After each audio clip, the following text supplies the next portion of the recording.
ಲೋಕಸಭೆ ಇಂದು ಬೆಳಗ್ಗೆ ಸಮಾವೇಶಗೊಳ್ಳುತ್ತಿದ್ದಂತೆ ಸಭಾಧ್ಯಕ್ಷ ಓಂ ಬಿರ್ಲಾ ಪ್ರಶ್ನೋತ್ತರ ಕಲಾಪವನ್ನು ಕೈಗೆತ್ತಿಕೊಂಡರು.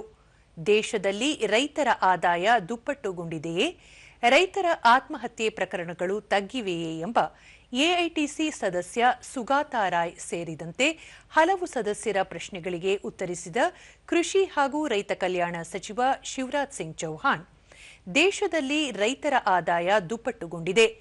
ಕೆಲವು ರೈತರ ಆದಾಯ 8 ಪಟ್ಟು ಹೆಚ್ಚಳಗೊಂಡಿದೆ. ರೈತರ ಸಮಸ್ಯೆಗಳನ್ನು ಪರಿಹರಿಸುವಂತಹ ಯೋಜನೆಗಳನ್ನು ಸರ್ಕಾರ ಆರಂಭಿಸಿದೆ. 2026-27ನೇ ಬಜೆಟ್ನಲ್ಲಿ ಕೃಷಿ ಮತ್ತು ಅನ್ವಯಿಕ ವಲಯಗಳಿಗೆ 5 ಲಕ್ಷ ಕೋಟಿ ರೂಪಾಯಿಗಳನ್ನು ಹಂಚಿಕೆ ಮಾಡಲಾಗಿದೆ ಎಂದು ವಿವರಿಸಿದರು. ದೇಶದಲ್ಲಿ ಆಹಾರ ಧಾನ್ಯಗಳ ಉತ್ಪಾದನೆ 2014ರಿಂದ ಈವರೆಗೆ ಶೇಕಡಾ 44ರಷ್ಟು ಹೆಚ್ಚಳಗೊಂಡಿದೆ ಎಂದು ಉತ್ತರಿಸಿದರು.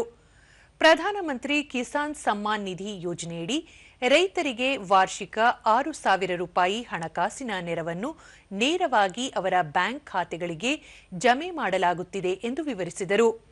ಪ್ರಧಾನಿ ನರೇಂದ್ರ ಮೋದಿ ನೇತೃತ್ವದ ಕೇಂದ್ರ ಸರ್ಕಾರ ದೇಶದ ಅನ್ನದಾತರಾಗಿರುವ ರೈತರ ಅಭ್ಯುದಯಕ್ಕೆ ಅತಿ ಹೆಚ್ಚಿನ ಆದ್ಯತೆ ನೀಡಿದ್ದು, ಕಳೆದೊಂದು ದಶಕದಲ್ಲಿ ಹಲವು ಪ್ರಗತಿಪರ ಕಾರ್ಯಕ್ರಮಗಳನ್ನು ಜಾರಿಗೊಳಿಸಲಾಗಿದೆ. ಕಾಂಗ್ರೆಸ್ ನೇತೃತ್ವದ ಯುಪಿಎ ಸರ್ಕಾರ ಸ್ವಾಮಿನಾಥನ್ ವರದಿ ಜಾರಿಗೊಳಿಸದೆ ರೈತರಿಗೆ ಯಾವುದೇ ಪ್ರಯೋಜನವನ್ನು ಒದಗಿಸಿರಲಿಲ್ಲ. ಆದರೆ ತಮ್ಮ ಸರ್ಕಾರ ರೈತರ ಉತ್ಪನ್ನಗಳಿಗೆ ಬೆಂಬಲ ಬೆಲೆ ಜಾರಿ ಸೇರಿದಂತೆ ಹಲವು ಪ್ರಗತಿಪರ ಕ್ರಮಗಳನ್ನು ಅನುಷ್ಠಾನಗೊಳಿಸುತ್ತಿದೆ. ಮುಂದಿನ ದಿನಗಳಲ್ಲಿ ಮತ್ತಷ್ಟು ರೈತಪರ ಕಾರ್ಯಕ್ರಮಗಳನ್ನು ಜಾರಿಗೊಳಿಸುತ್ತದೆ ಎಂದು ಉತ್ತರಿಸಿದರು.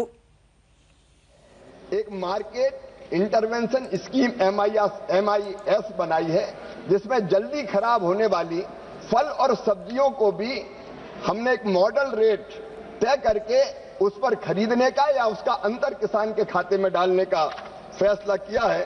और इसलिए माननीय अध्यक्ष महोदय, सरकार सजग है, किसानों के हितों के संरक्षण के लिए प्रतिबद्ध है। हम किसी भी हालत में किसान को उसके पसीने की पूरी कीमत देंगे।